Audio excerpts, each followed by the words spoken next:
It's the Ralph Nader Radio Hour. Stand up, you've been sitting way too long. Welcome to the Ralph Nader Radio Hour. My name is Steve Scrovan, along with my co-host David Feldman. Hello, David. Hello. And we have the man of the hour who, unlike David's voice, is probably not cracking at this point, Ralph Nader. Hello, Ralph. Hello, welcome. This is a program about resistance toward victory. For the past week and a half, I've been walking a picket as a member of the Writers Guild of America. That's because we're on strike. Some of you might be surprised to know that not all Hollywood writers are rich. It has always been a precarious profession, but now changes in technology and how the major studios and streamers do business has made it hard for many of the writers who create and develop your favorite TV shows and movies to even make a living. This dilemma is emblematic of the issues facing so many other industries across the country, namely the gigification of the American workforce, where one man, the CEO of Time Warner, David Zaslav, makes an annual salary of $250 million a year. His salary alone would be enough to pay 10,000 writers. So we've invited the former president of the WGA West, David Goodman, onto the program. David is not only a writer of many of your favorite TV shows, including Family Guy, Star Trek Enterprise, and American Dad, but he's also co-chair of the committee representing the writers in their negotiations with the Alliance of Motion Picture and Television Producers. We will look forward to getting the inside scoop on everything that's going on with the current writer's strike. After that, we'll welcome back UC Berkeley anthropology PhD candidates and library champions Sandra Oseguera and Jesus Gutierrez. Our regular listeners will remember their campaign to save the UC Berkeley Anthropology Library from closure. UC Berkeley's reputation as a bastion of progressive ideals belies decades of disinvestment, corporatization, and regressive policies that have cut the heart out of one of America's oldest public universities. Closing the anthropology library is just one way in which University of California leadership has abandoned their students, faculty, and their other stakeholders. So we look forward to speaking about the ongoing struggle at Berkeley. As always, somewhere in the middle, we'll check in with our corporate crime reporter, Russell Mokhiber. But first, why am I marching around Disney for 4 hours a day? Feldo? David Goodman has written for over 20 television series. His best-known work is as head writer and executive producer on Family Guy. He was the president of the Writers Guild of America West from 2017 to 2021. In that capacity, Mr. Goodman led the Guild in a campaign to force the Hollywood talent agencies into adopting a new code of conduct to better serve the needs of their writers. And today, he serves as co-chair of the WGA negotiating committee in their strike against the Alliance of Motion Picture and Television Producers. Welcome to the Ralph Nader Radio Hour, David Goodman. It's a pleasure to be here. Welcome indeed, Mr. Goodman. This is unabashedly an affirmative answer to the question that unions have asked for decades. Whose side are you on? And we're on your side. I'm a member of the SAG-AFTRA union, have been for many years. I know what those unions have done for artists, people who get on TV and radio and produce a lot of profits for their TV and radio stations.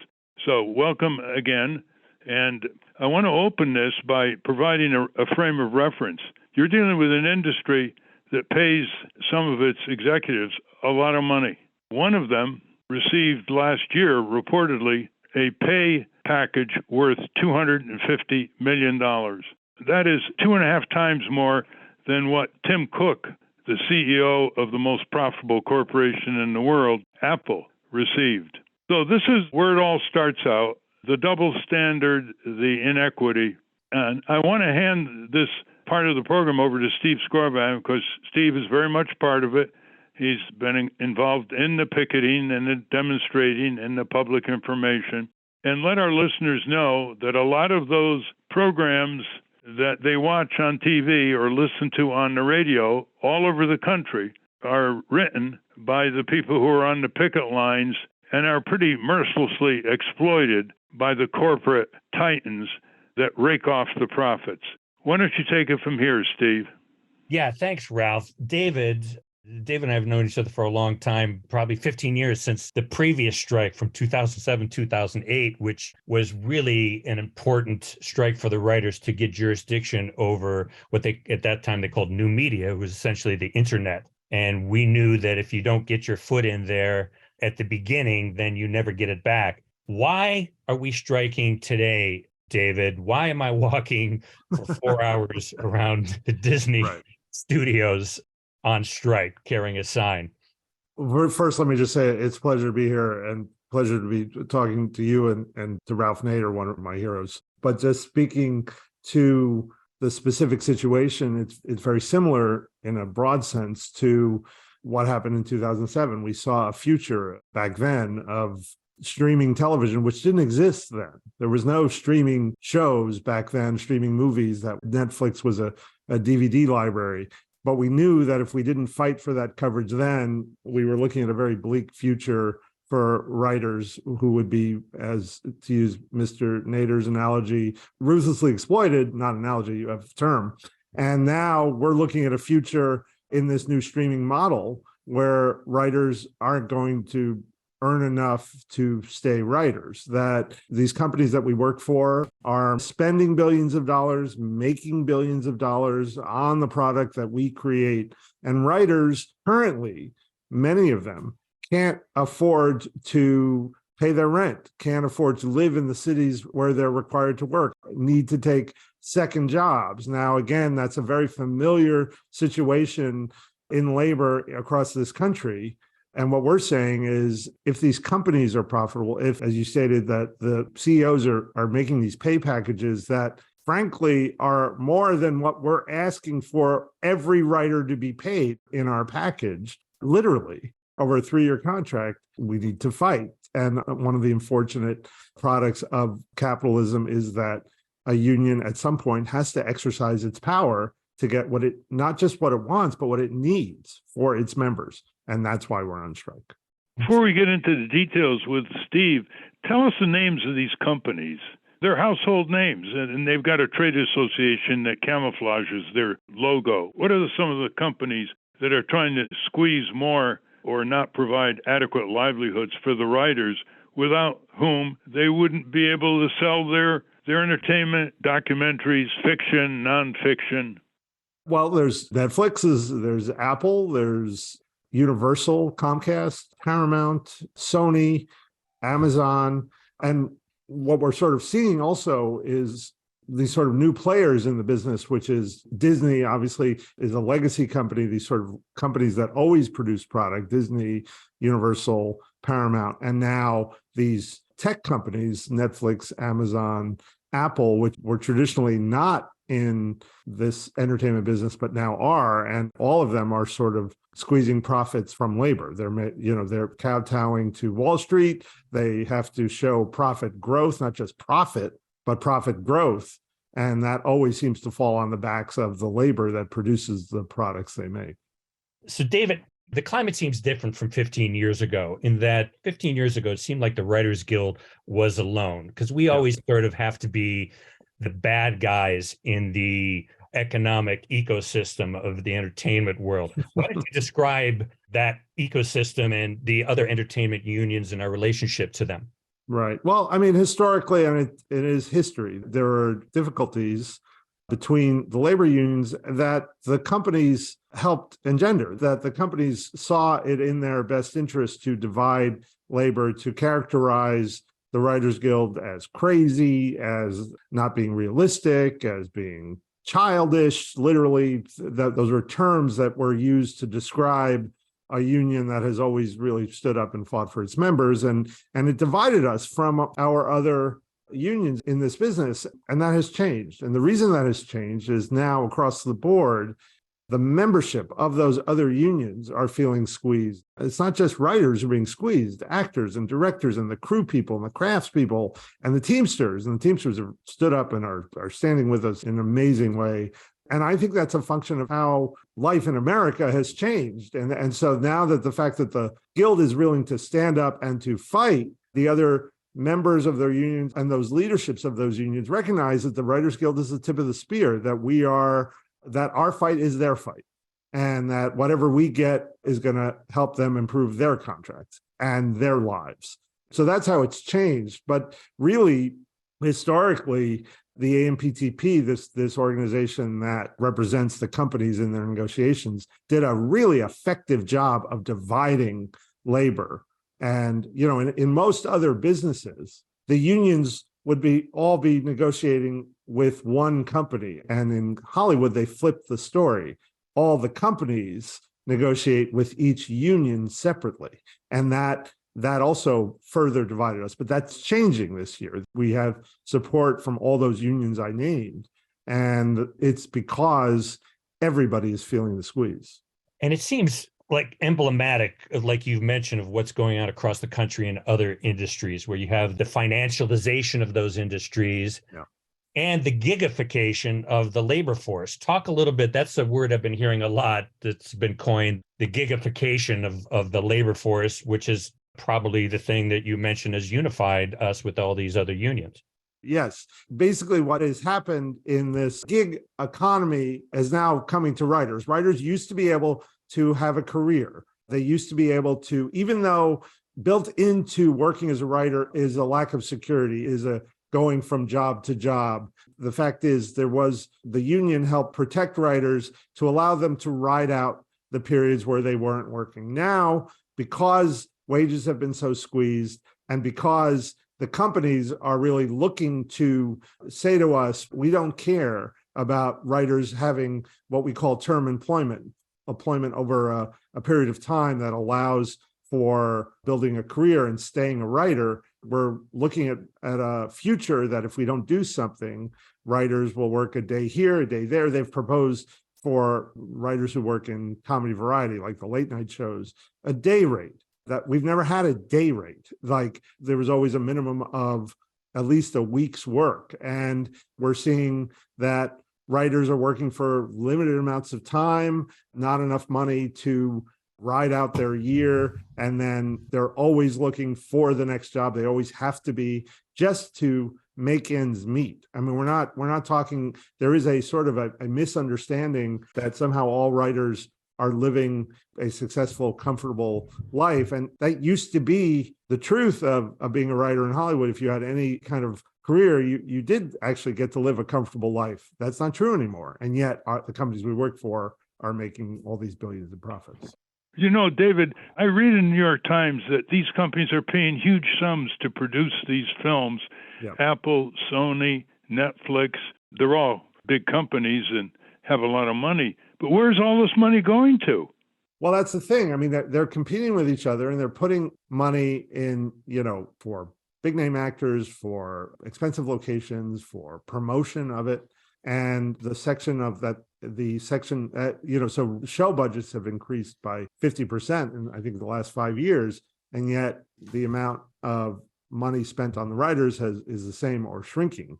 And so that they're putting it into the product and then into the promotion of that product, but they're not willing to pay the people who write that product a living wage. And so they're absolutely willing to spend the money. It's just they're not going to do anything to increase the money for those writers.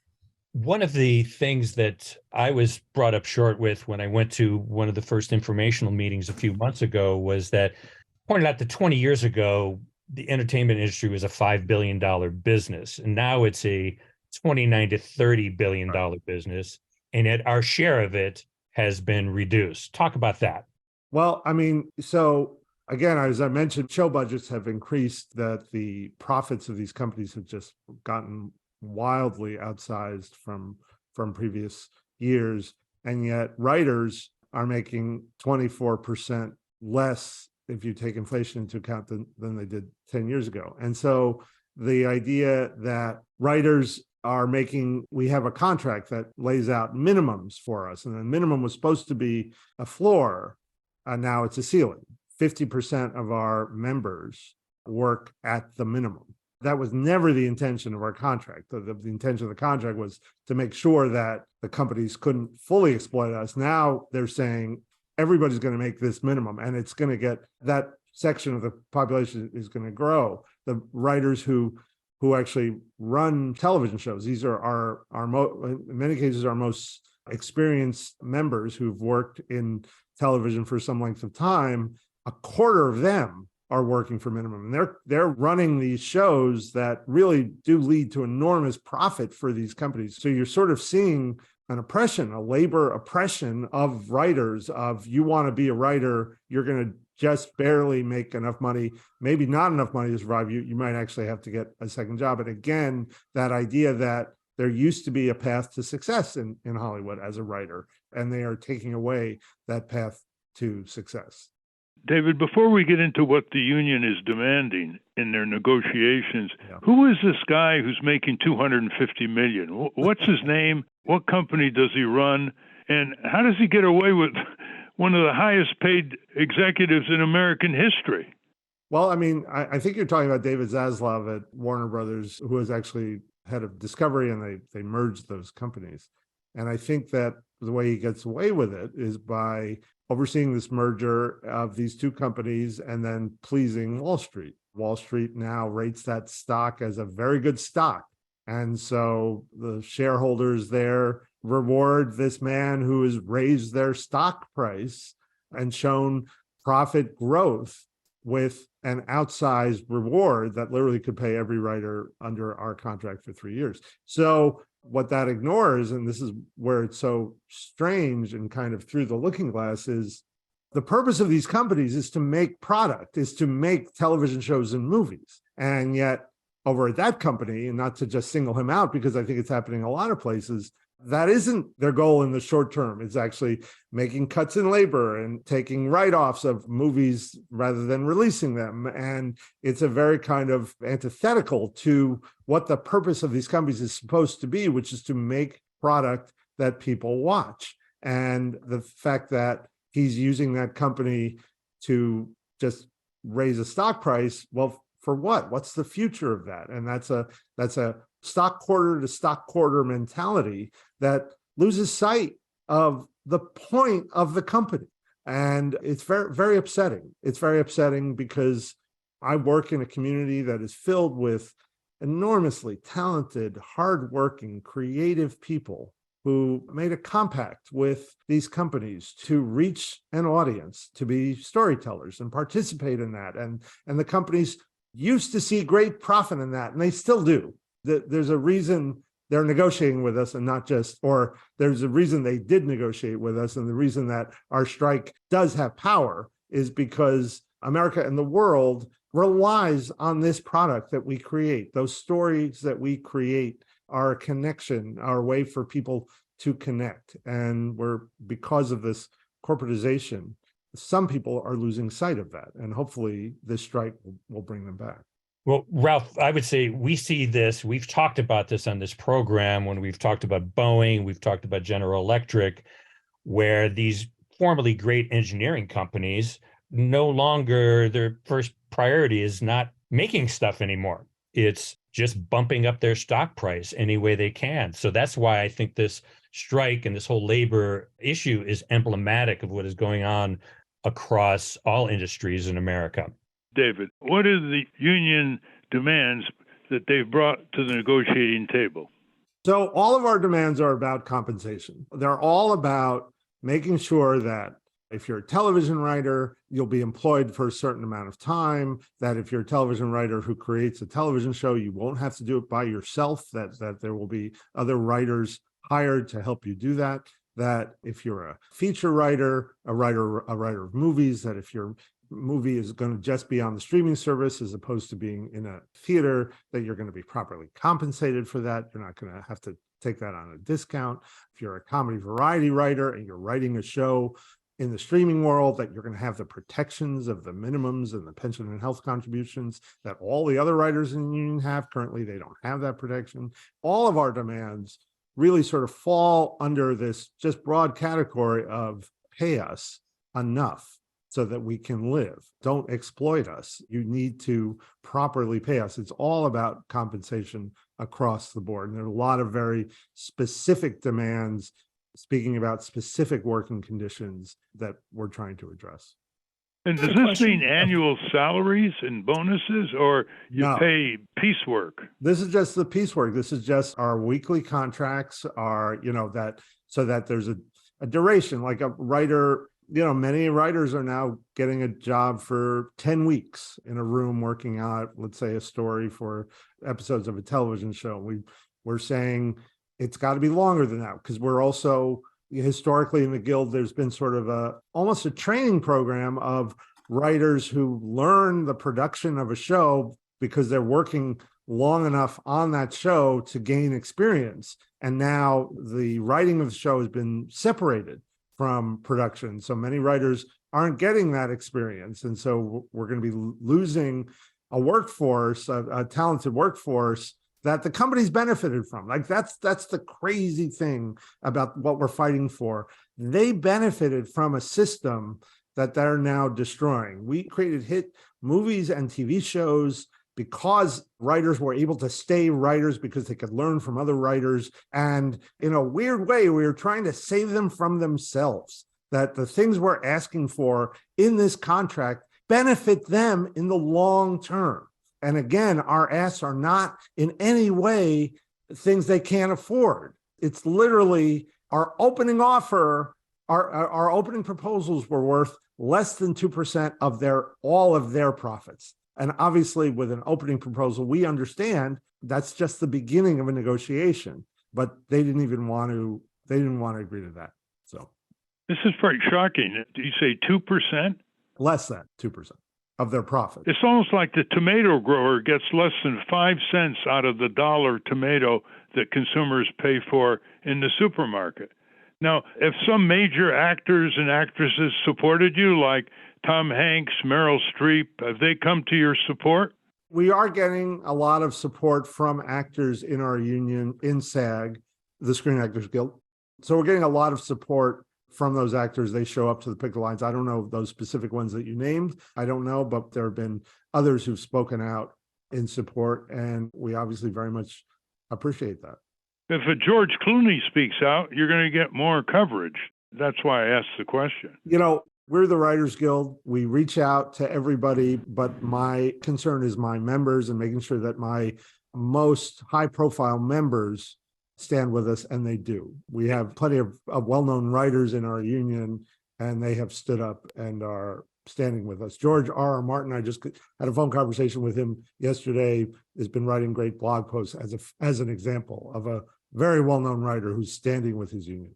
And Ralph, 15 years ago, the actors were with us. And when we were on the picket lines, when an actor showed up at a picket line, then the cameras would show up. And it was a big part of a lot of the positive PR we got, because nobody was showing up with a camera at Les Moonvest's house to talk to him. So let's go a little deeper on this. Probably the highest paid screenwriter today is Sorkin. Is he supporting you? Aaron is a great union member. I haven't talked to him directly, but Aaron is a great member of this Writers Guild, and I haven't talked to him specifically, and I would let him speak for himself. But historically, Aaron's been a great union member, great supporter of the Guild. Where are people like Steve Spielberg in this kind of controversy? Again, Spielberg, great Guild member he supported us during the agency campaign that Steve mentioned at the top of the show. Again, most of my work in this moment has been over the last week is making sure that our picket lines are manned, making sure that people are getting out there and showing the town that we're serious about this fight. And as this fight goes on, we will be bringing whatever big name members we can to show support, because in a fight like this, you need to make sure that people feel that energy. And right now, this energy is out on those picket lines and writers showing up to them. Are you asking for improved grievance procedures? I have to say that's always a part of our negotiation, is making sure that we do have access to resolve and engagement from the companies. But for us at this moment, the main focus of this negotiation is compensation, and also the threat of artificial intelligence, that we make sure that we carve out that the first writer on a project has to be a human being, which is kind of a crazy thing that we have to worry about. But it's there and it's in there, and it's part, again, of that overall ask. Spell that out for a minute. You're basically saying that the robots are coming. It's inconceivable to an outsider that they could come close to the kind of creativity of a human writer. Well, the way they do it is by using the creativity of the human writer. The way I understand AI is that it does something where it'll scrape The term is scraping product screenplays and other writing and putting it into its central processing and able to imitate. You're imitating the writing craft, but you're right. It's never really fully capturing the full creativity. But the scary thing about it is it doesn't have to. If a company decides they want to use AI as a starting place to come up with a story or a screenplay, they can use that program to vomit out something that isn't very good, but then they give it to a writer to rewrite, and that writer is not getting paid what he, she, or they would have gotten paid to create something original. And that's very scary.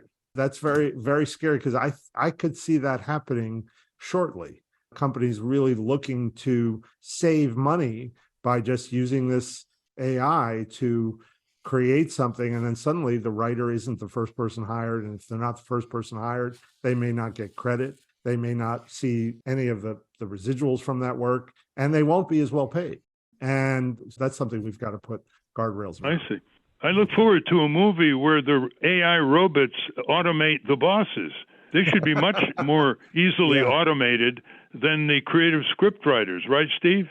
Yeah, I think that especially all these mid-level executives have more to fear from AI than we do. So Can you give the Guild contact number before you leave for people who want to know more about it? You could go to the website, the WGA.org, and there's a lot of information on there. That's the best way to contact, and you can contact the Guild through that website. We've been speaking with David Goodman, former president of the Writers Guild and co-chair of the negotiating committee at the present time. Thank you, David. Bye-bye. Good luck to you. Thank you. We've been speaking with David Goodman, former president of the Writers Guild of America West and co-chair of the negotiating committee during the writer's strike, the ongoing writer's strike. We will link to the WGA's work at ralphnaderradiohour.com. We're going to take a short break, and when we come back, we're going to get an update on the anthropology library and its occupation from guests we've had on before, Sandra Oseguera and Jesus Gutierrez. But first, let's check in with our corporate crime reporter, Russell Mokhiber. From the National Press Building in Washington, D.C., this is your Corporate Crime Reporter Morning Minute for Friday, May 12, 2023. I'm Russell Mokhiber. More than 300 minors, including two 10-year-olds who were unpaid, were found to be working in violation of federal labor laws at McDonald's franchise restaurants across Kentucky and other states. That's according to a report from CNBC. The department's Wage and Hour Division determined 3 separate franchises operating 62 McDonald's locations across Indiana, Kentucky, Maryland, and Ohio violated federal labor laws by employing 305 children to work more than the legally permitted hours, as well as perform tasks illegal for young workers. Of the 62 restaurants, 45 were in Kentucky. These reports are unacceptable, deeply troubling, and run afoul of the high expectations we have for the entire McDonald's brand, Tiffany Boyd, Senior Vice President and Chief People Officer at McDonald's, said. For the Corporate Crime Reporter, I'm Russell Mokhiber. Thank you, Russell. Welcome back to the Ralph Nader Radio Hour. I'm Steve Scrovan, along with David Feldman, Hannah Feldman, and Ralph Nader. Hey, from the picket line to the occupation of the anthropology library at UC Berkeley, let's get an update on that situation. David? Sandra Oseguera and Jesus Gutierrez are graduate students in the anthropology department at the University of California, Berkeley, where stakeholders, including students and faculty, have organized to demand that the anthropology library be protected and fully supported by the university.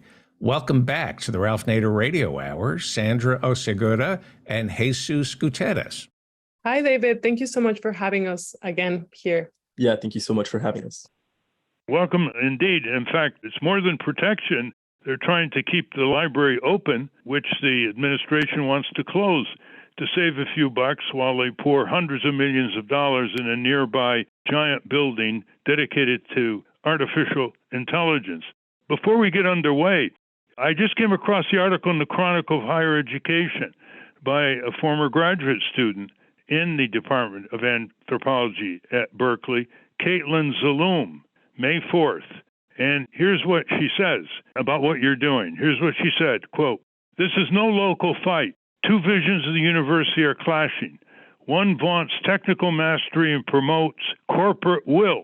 The other supports voices from people and places regularly excluded from universities, and often turns critical attention toward industry and academia itself. There is no question that the first vision, tied to both big business and donors, now dominates higher education. You can see it on every campus in the country. But at Berkeley, one of the nation's flagship public universities, it is a particularly ugly sight, end quote.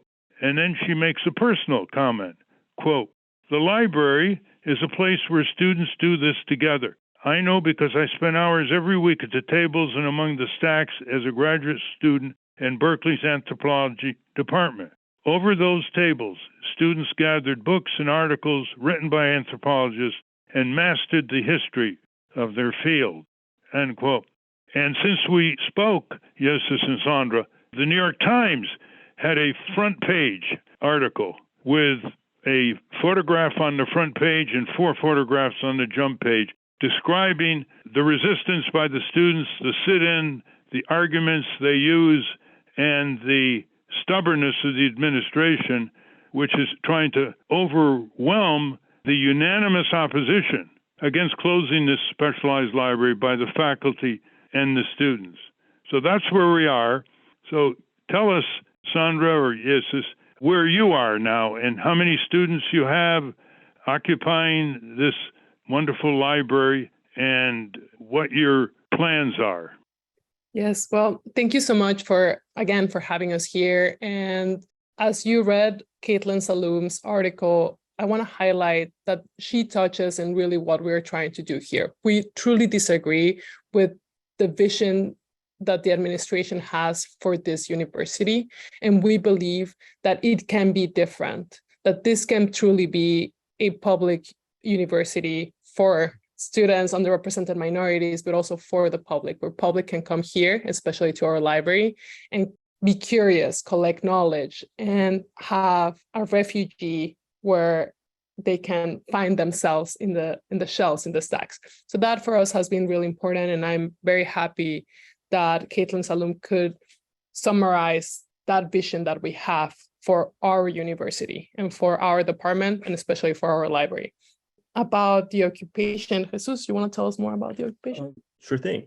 I think what's been really interesting to us is how we began this occupation with about a group of 25 to 30 people who were willing to risk trespassing charges, who were willing to put a lot of things on the line for the sake of a library. And I think that was curious for a lot of media outlets. I think a lot of people, as you probably saw the New York Times story, the sort of framing and spin was around this question of AI and the digital age.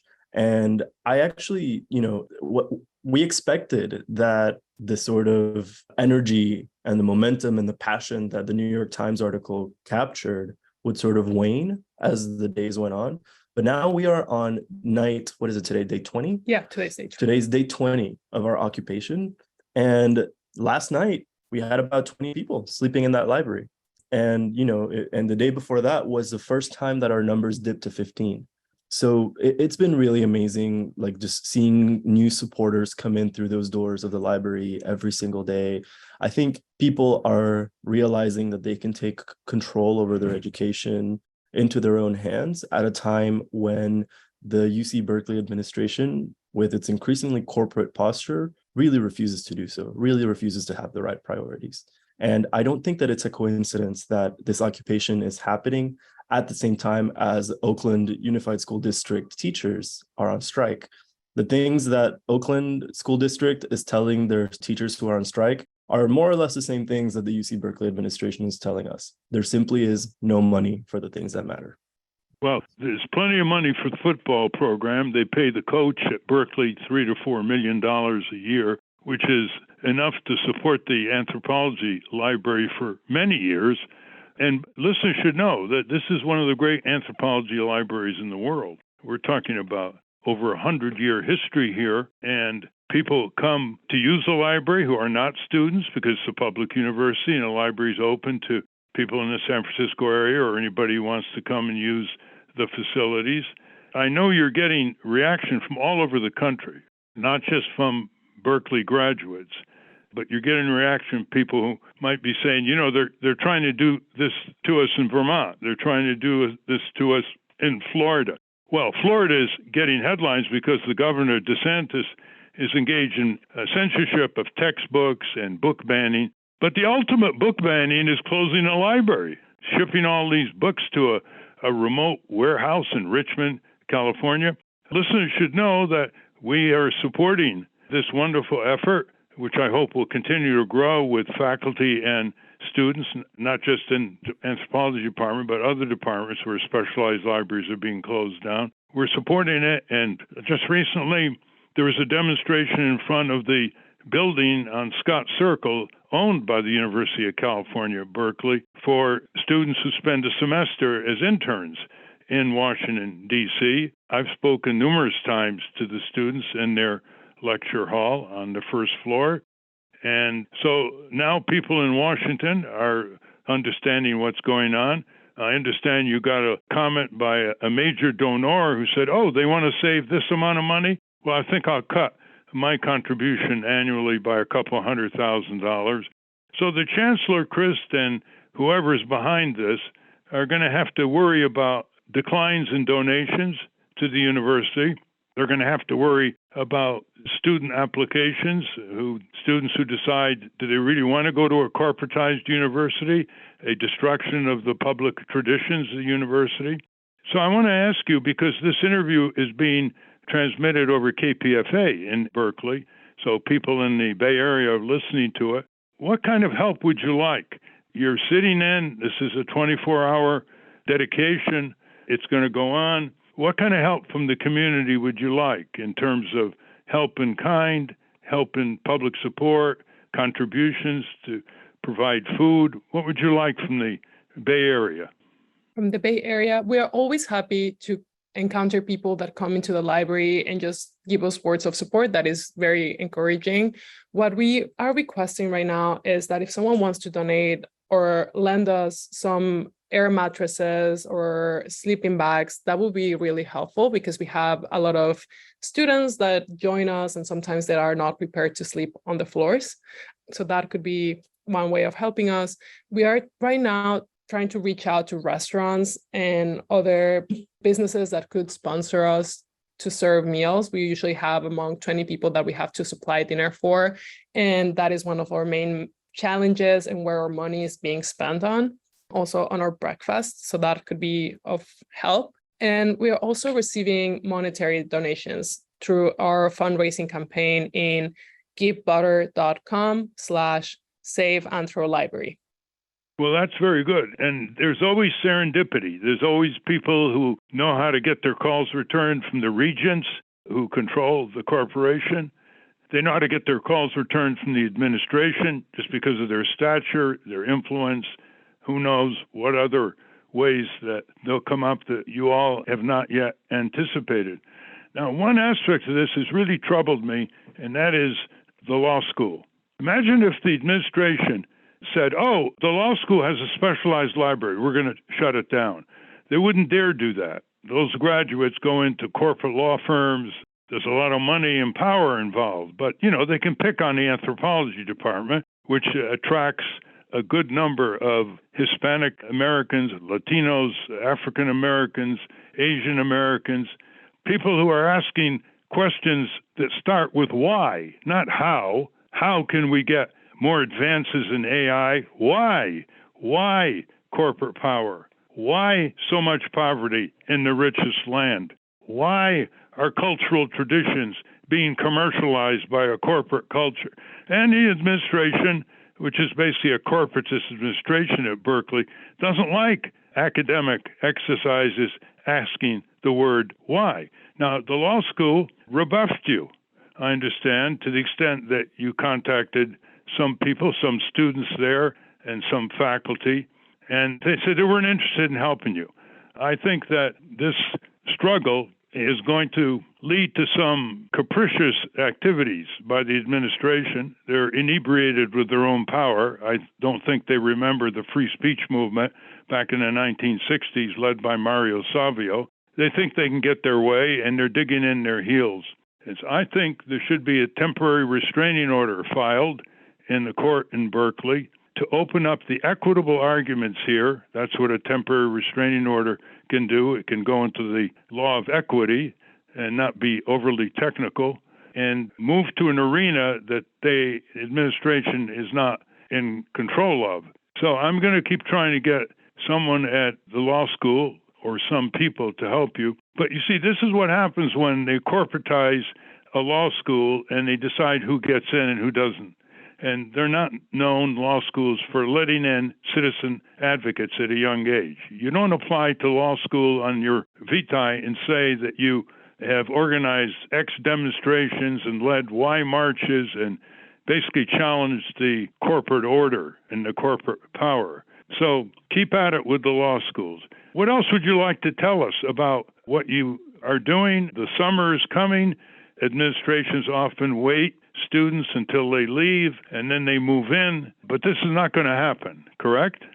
We are aiming for that not to happen to us. We are planning to stay into the summer until we get an answer and we get our library. Something that we are trying and we want to denounce in this space is that we've been outside trying to hold accountable the actors that are cutting the budgets for libraries. And this is Jeffrey Mackey Mason, the head librarian of the university, Benjamin Hermelin, the vice provost of this university, Berkeley, and the chancellor, Carol Christ. And we've been out there, we're looking for them, we're trying to get an answer. We found Jeffrey Mackey Mason, and his response, and we have it on tape, is that anthropology is not a priority of his, and that his priority has shifted, and he is aiming to reduce the library system in this university. We also have him on tape saying that if we think that he cannot do his job, that maybe he should resign. Like, he said those words, and the reality is that he's someone that should be fighting alongside us to get the funding that we need to keep libraries open at UC Berkeley. So right now we are coming for them and trying to hold them accountable, but they keep running away from us. Yeah. That's why Caitlin Zaloom in the Chronicle of Higher Education titled her article, quote, "The fight over a Berkeley library is a fight for the future of higher education." Yes, what would you like to say? I think that it has been really inspiring to see our occupation space make our anthropology library into the space of encounter and transformation that it is supposed to be. What I mean by that is that, the administration and the press to some degree initially portrayed us as, passively occupying, right? Just sleeping and reading in this space. But the reality on the ground has been that the library has become an organizing space. Those of us who are occupying also gather, and then from there we fan out and make plans to go talk to our fellow students, make plans to go confront these core decision makers and hold them accountable for what they are doing to our education, what they are doing to these essential public resources. I think that the way that every day our movement grows stronger and students wake up to the fact that Carol Christ, Ben Hermelin, and Jeff Mackey Mason are enemies of public education. These are the administrators. These are the top administrators. Yes. This is an inspiring sight to see. It's inspiring to see students sort of taking ownership over their education and really not being afraid to stand up for priorities in a public university that they feel are the right ones. Former Governor Jerry Brown is supporting you. He taught a course at the Department of Anthropology once. How's the faculty doing on this? The faculty, I think, individual faculty members each have different attitudes and postures, but not only about what they hope to see from the space, but also what they believe is achievable. I think, though, there is a general climate around faculty and anthropology graduate students that suggests that the occupation is really shifting what people believe, what many people believe is possible. And I think our coverage in the press, I think the growing numbers of students that are showing up to our demonstrations and pickets, I think all of these different things are symptoms of an underlying movement for the future of public education. I understand that Chancellor Christ met with the faculty, tried to get them to agree to push you out, and the faculty said, "We will not betray our students." I hope they hold to that standard. Yes, that is exactly where I was going to bring up, that the faculty has been offered the space to make it into a reading room, and in exchange to ask us to leave.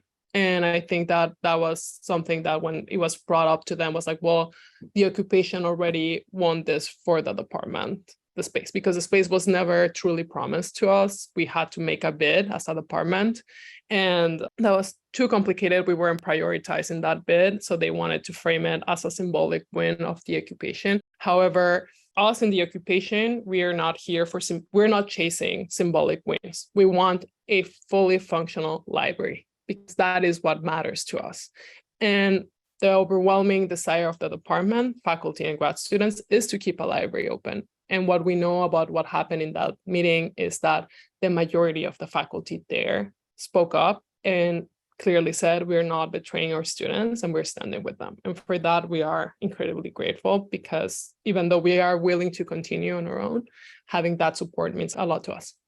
Imagine they want a reading room. The administration wants a reading room without the books and the materials and the documentary history of anthropology. That goes to a warehouse in Richmond, California.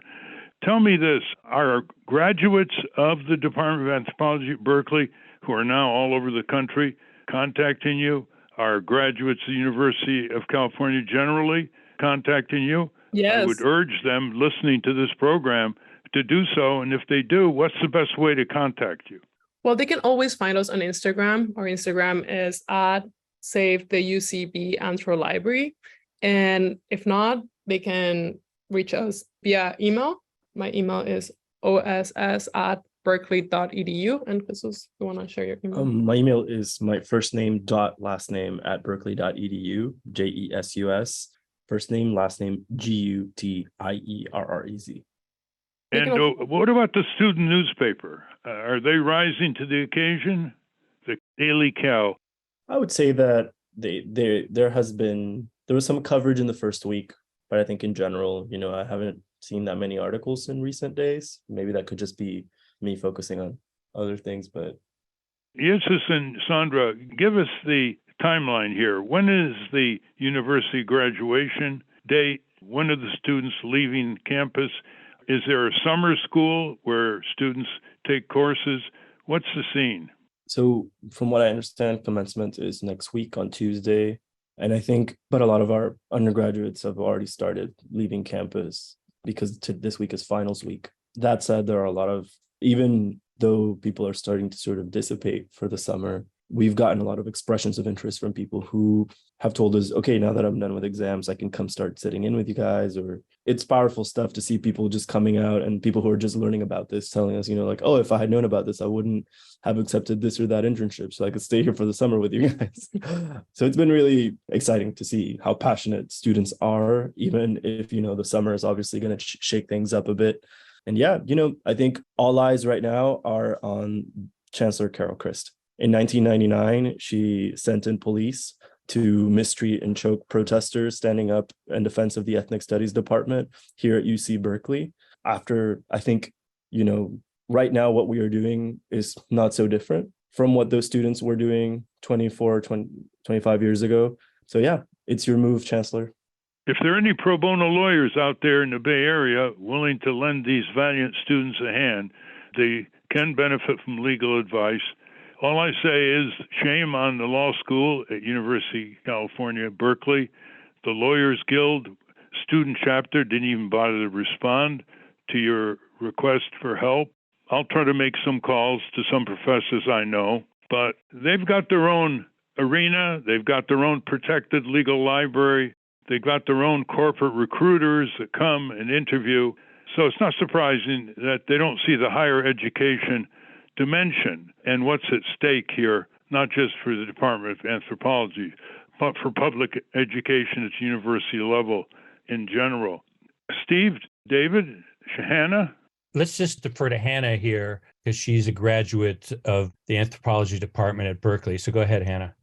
Thank you. It's great to see you taking the university's advice and using the library as a reading room 24/7. It's great collaboration. I'm curious if you've seen a shift since the New York Times article came out in who's giving you attention. I think people who would have been sympathetic with the cause to begin with would be the people who care about the actual, driving motivations that you have, but more mainstream normie people who don't really care as much about the like core values of like education and social sciences and humanities. Are there people who responded because of the sort of mainstream New York Times framing that is new? Yes. So on one hand, we have received a lot of support and in the form of donations and messages from researchers. Many researchers in STEM have reached out to us. Also, other scholars in other social sciences and humanities, they are being present. But it's very interesting because now we have people coming into the library, and they are people that read the New York Times article 3 blocks away from here, and they were in their morning walk and they came into the library. We also had a couple of tourists from Scotland, I think, and they entered the library, they read it in the New York Times, and they wanted to see what was happening. So we have had a lot of people just coming into the space after that article and bringing cookies or brownies or coming with a lot of words of support. And that means a lot to us. It's been really meaningful. That's so great to hear. If the people in charge don't care about the students or the mission, maybe they'll care about their own reputation and the public shaming by fellow corporatists. Well, we're out of time, but I want to give you, Sandra, and Yesus a last opportunity to convey to the audience something that we may not have covered. I just think that one of the most important things that our listeners can and should take away of what is happening on the ground is that this is a broad coalition of people fighting for a university, fighting over the soul of the university, essentially, fighting over the priorities and the future of higher education. I think, initially the news coverage really made focus things on anthropology and the anthropology department and the anthropology library. And, rightfully so, to us, this is an anthropological fight. But at the same time, a lot of the folks who are risking something, putting things on the line, staying the night with us night after night are people from the community, our graduate students and faculty from all kinds of other disciplines. We want to really convey to the world just how much bigger than just anthropology and social science this fight is.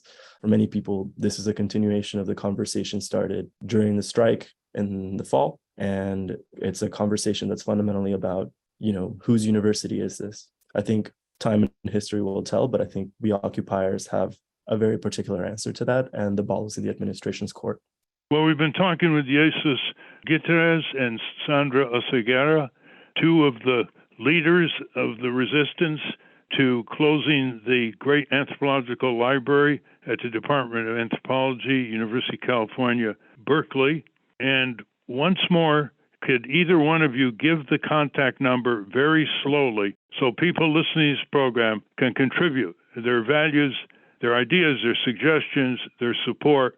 At stake here is whether a public university is going to become a trade school for corporations, or it's going to provide ample space and support for the humanities and social sciences, without which this country will turn into a corporate serfdom. It's on its way in that direction already. Please, can you give the contact numbers once more, if you want to give any telephone numbers too? Listeners and supporters should feel free to call us at 510-561-4804 or text. Say that once more. They may call or text at 510-561-4804. And your email.